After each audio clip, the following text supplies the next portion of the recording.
শিক্ষা ও প্রাথমিক গণশিক্ষা মন্ত্রী ডক্টর আনম এহসানুল হক মিলন আজ শনিবার এনটিআরসি-এর এক সহকারী প্রধান শিক্ষক এবং সহকারী শিক্ষক নিয়োগের লিখিত পরীক্ষার কেন্দ্র পরিদর্শন করেছেন।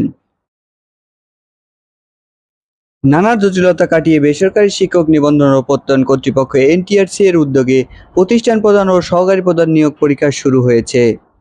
নিয়োগ পরীক্ষা কয়েকটি কেন্দ্র পরিদর্শন করেছেন এবং প্রাথমিক গণশিক্ষা মন্ত্রী ডক্টর আনম এহসানুল হক মিলন সরকারি Bangla college, residential model college ও তেজগাঁও কলেজের পরীক্ষা কেন্দ্রে পরিদর্শন করেন। সময়সূচি অনুযায়ী সকাল ৯টায় ক গ্রুপের পরীক্ষা শুরু হয় এবং চলে ১০টা পর্যন্ত এবং খ গ্রুপের পরীক্ষা বেলা ১১টা থেকে ১১টা ৩০ মিনিট থেকে ১২টা ৩০ মিনিট।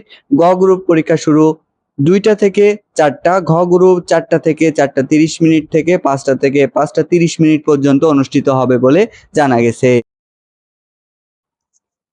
এনটিআরসি জানিয়েছে, নির্ধারিত সময়সূচি অনুযায়ী পরীক্ষা আয়োজনের সব প্রস্তুতি সম্পন্ন হয়েছে।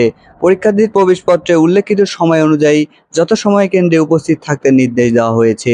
ঢাকার ৯টি কেন্দ্রে ৪টি পৃথক গ্রুপে এমসিকিউর পদ্ধতিতে পরীক্ষাটি অনুষ্ঠিত হচ্ছে বলে জানা যায়। প্রসঙ্গত, এবারই প্রথম প্রতিষ্ঠান প্রধান পদে কেন্দ্রীয়ভাবে লিখিতভাবে পরীক্ষার আয়োজন করা হয়েছে।